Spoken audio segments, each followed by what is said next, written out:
Buenos dias, roztojmili. Jak to mawiali Ślązacy, albo nie Ślązacy. Witam pięknie, ja jest Niklaus, profesor niezafeshabilitowany, ale pora razy przełożony. Słuchajcie, dzisiaj występuję w takim zakapturzonym, jakby to powiedzieć, stroju, odzieniu, kompletnie nie bez przyczyny. Albowiem porozmawiamy sobie właśnie na temat Assassin's Creed'a i nie bez powodu tytuł zatytułowany jest Afera Asasynowa. Znaczy, tak przynajmniej planuję w tym momencie, chyba że się jeszcze zmieni. Po kolei. Mam tutaj taką grę. Zapewne wielu z Was ją kojarzy. Assassin's Creed 3. Jednym ona się kojarzy lepiej, innym gorzej. Ja zakupiłem ją bodaj w dniu premiery, w roku, w którym ona tam wyszła. Gdzieś tu powinno być napisane. W 2012. Także już 7 lat temu. Zakupiłem ją jako wielki fan asasynów od praktycznie początku. Bardzo mi się podobała część pierwsza, często której wytykano monotonię, taką powtarzalność misji, że cały czas robimy tam to samo. To poniekąd była prawda, ale muszę wam powiedzieć, że po prostu rodzaj tej gry, coś takiego nowego w tej rozrywce, możliwość tego wspinania się na te wszystkie wysokie budowle, tego takiego parkouru, niestandardowego takiego podejścia do gry, do gier tego typu, to było coś takiego nowego, otwartość świata z tymi NPC-ami, tak troszkę jak w GTA, umiejscowienie też akcji historyczne, cały ten wątek z tym, że część akcji dzieje się w teraźniejszości, tej pamięci genetycznej, przenoszeniu się dzięki temu animusowi w przeszłość, to było po prostu bardzo dobre. Potem przyszedł Assassin's Creed 2, który dział się w epoce renesansu we Włoszech, również naprawdę świetny, który dużo takich nowych elementów wniósł do serii Asasynów. Potem pojawiły się do niego takie jakby dwa duże samodzielne dodatki, czyli Brotherhood i Revelation, również bardzo dobre. I potem pojawił się Assassin's Creed 3. Gra, która działa się w bardzo ciekawych czasach. Właśnie podczas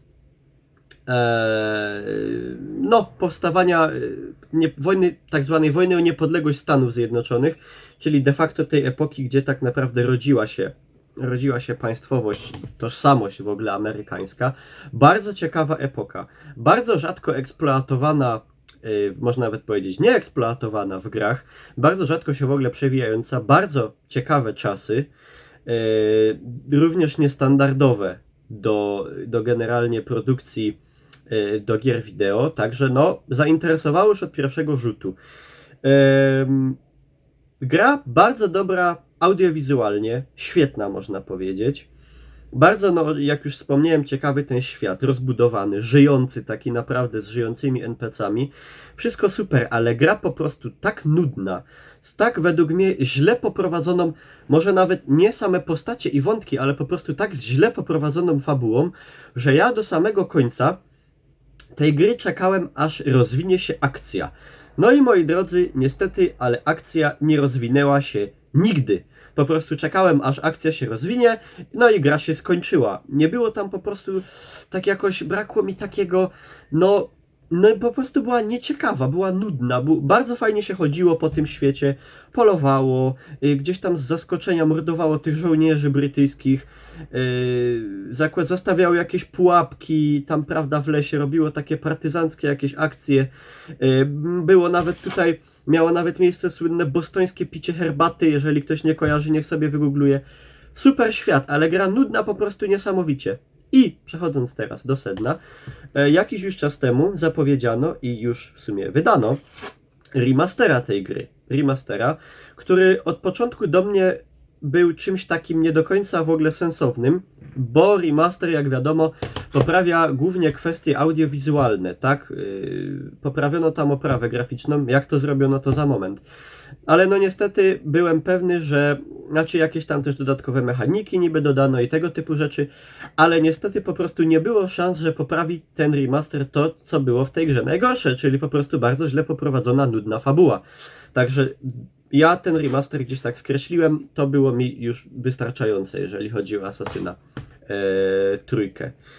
Bo jeszcze w ogóle nie wspomniałem, że to był ostatni Assassin, którym się tak interesowałem na poważnie. Potem miałem parę styczności z Assassinem w przypadku Assassina Unity, tego, który się dział w Paryżu. Też bardzo ciekawy świat, ale nic poza tym. Potem grałem też tego ostatniego Assassina na streamach, trochę Odyseja. Również tu już tak jakby nie podszedł mi w ogóle ten świat. On był fajnie zrobiony, wiarygodnie, ale mi po prostu już do koncepcji Assassina świat tej starożytnej Grecji niezbyt pasował. Ale nie dziwię się, że gra miała bardzo wielu fanów i że generalnie była bardzo ciepło przyjęta. Temu się nie dziwię. Aczkolwiek nie trafiło to jakoś do mnie. Na czym skończyłem, bo już się za dużo wątków naraz poruszam. Niestety tak, ja tak mam często i potem się tracę. Remaster. I o co chodzi? Wyszedł ten remaster. Przy okazji wyjścia remastera okazało się, że Assassin's Creed 3 został usunięty ze Steama i z Uplaya. Dlaczego? Żeby nie kupować go, tylko żeby kupić sobie remaster, który w dniu premiery kosztował chyba 140 albo 150 zł, czyli dużo, jak na praktycznie drugi raz tą samą grę, tylko z lepszą oprawą graficzną. A propos tej oprawy graficznej, jak to wygląda? Możecie sobie wejść na dowolny film na YouTubie i widać, że niestety bardzo daleko jest tej grze od gry, którą można by nazywać wzorem, jeżeli chodzi o remastery.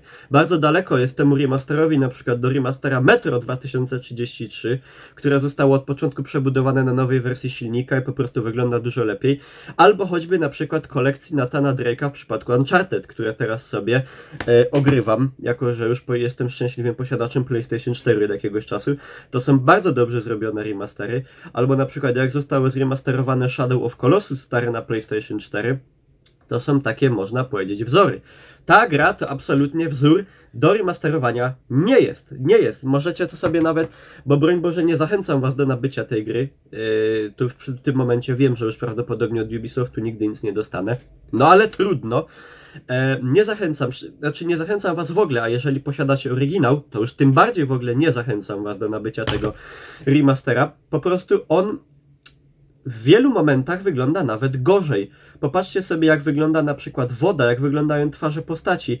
Tam po prostu na maksa jakoś dziwnie podkręcono oświetlenie, przez co momentami ta gra wygląda świetnie. Brakuje też kilku efektów, gdzie na przykład bardzo słabo momentami wygląda roślinność. To generalnie nie jest dobry remaster. To nie jest dobry remaster, za który dodatkowo Ubisoft życzy sobie 140 zł i przed wydaniem go usuwa oryginał, w wielu momentach wyglądający lepiej, który w tym momencie można kupić za cenę o wiele niższą, usuwa go ze Steama i z Uplaya. To nie jest... This is not the way to go, jak to mówią anglosasi. I mi się po prostu taka polityka nie podoba. To nie jest po prostu... To nie jest droga... I to nie jest sposób, w jaki powinno się robić remastery gier. Nie tędy droga. Także tutaj Ubisoft dostaje ode mnie kolejnego dużego minusa. No i tyle. Przykro mi, Ubisoftie, ale to się nie tak robi. To trzeba było zrobić inaczej już. Wymówiłem przykłady, wymieniłem, jakie tu są dobre. Ale teraz na odmianę, żeby nie być tylko takim bardzo negatywnie nastawionym, pojawiło się też ostatnio takie plotki, że nowy Assassin, pojawił się w sieci taki obrazek, który możemy zobaczyć w grze The Division 2. Ten obrazek, tutaj wam gdzieś wkleję, który miał sugerować, że kolejna część Assassina, wcześniej były takie plotki, że być może będzie się działo w starożytnym Rzymie, co mnie nie bardzo cieszyło. Pojawiły się takie plotki, że nowy Assassin ma dziać się gdzieś w epoce Wikingów, w klimatach nordyckich, co bardzo mnie ucieszyło, bo ja bardzo lubię te klimaty.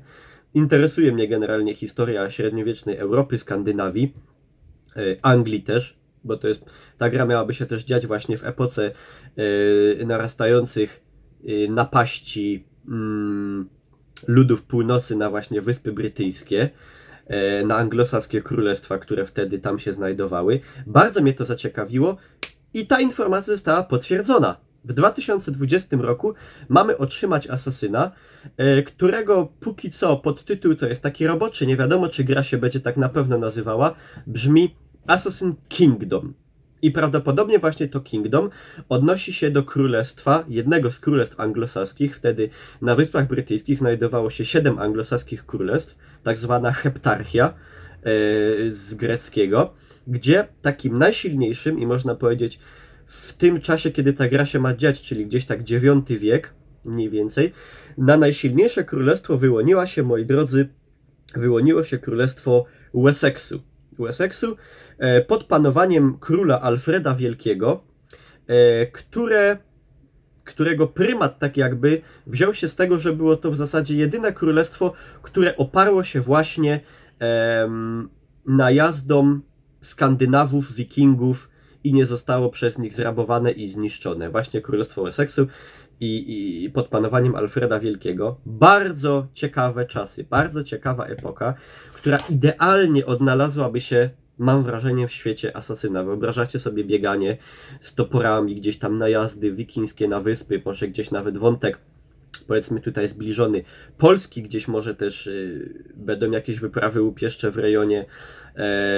w rejonie Morza Bałtyckiego. Też z historii wiemy, że w drużynie Mieszka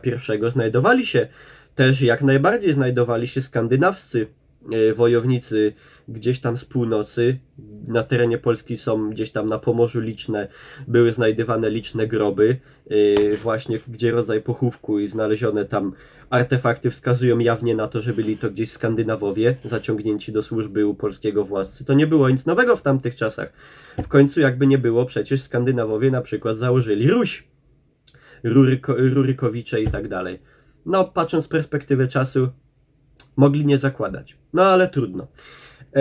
Także wiadomość ta została potwierdzona w 2020 roku. Mamy otrzymać asasyna nowego w klimatach wikingowych, nordyckich, anglosaskich. Bardzo na to liczę. Bardzo mnie zaciekawili. I to jest ostatni, że tak powiem, ostatnie, jakby to powiedzieć. To jest coś, co może jeszcze w miarę odkupić Ubisoft ich winy w moich oczach. Także ja mocno trzymam za to kciuki, żeby to wyszła fajna gra. Ja bym w ogóle bardzo chciał, żeby oni zrezygnowali już z tego motywu, tego animusa i tego łączenia czasów teraźniejszych, gdzieś tam z cofaniem się do przeszłości przez tą pamięć genetyczną i tak dalej. Według mnie obecnie pasuje to jak przysłowiowa pięść do dupy, chociaż i takie filmy na internecie też można znaleźć, także może to nie jest najlepszy przykład jako coś bardzo niepasującego, ale wiecie, o co mi chodzi. I chciałbym też, żeby skupiono się bardziej na gameplayu w sensie stricte, niż na jakichś takich pseudo-RPGowych motywach, bo mi to za bardzo do tej serii nie pasuje. Ale to, co mi nie pasuje, a to, co pasuje innym, a to, jaki zamysł mają w Ubisoftie, to są dwie zupełnie rozbieżne rzeczy. I to by było tyle, żeby nie przeciągać, bo wiem, że im dłuższy vlog, tym mniej ludzi go zobaczy. Także mam nadzieję, że przynajmniej wysłuchaliście. Starałem się bez żadnych cięć na jednym, że tak powiem, dechu. Nie przygotowałem się, też nie pisałem scenariusza, powiedzieć wszystko to, co chciałem powiedzieć. I chyba wszystko powiedziałem. Nie przeciągając, czekam na wasze opinie w tym temacie, jakie wam się asasyny podobały, które wam się nie podobały, co wy myślicie o nadciągającej części, czy czekacie, czy nie. Co myślicie o tym remasterze i w ogóle chętnie z wami na te tematy podyskutuję. Dziękuję za uwagę. Jeżeli chcecie zobaczyć granie, zapraszam na Twitcha, Twitch TV Niklaus, tam streamujemy, gramy codziennie, bo tutaj na YouTubie od tematów growych, tak w sensie stricte, nie chcę już zalewać jakimiś 50 odcinkami gry wyciągniętej z YouTube'a, tu raczej takie tematy vlogowe, podróżnicze, właśnie coś takiego, a gry bardziej na Twitchu.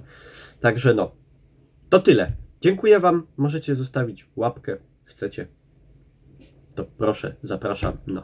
Mogę zdjąć wreszcie te głupie okulary, które nie pomagają w żadnej wadzie wzroku. Nie mam wady wzroku. Do zerówki w okularach się ponoć wygląda mądrzej. Tyle. Do zobaczenia. Pa, pa.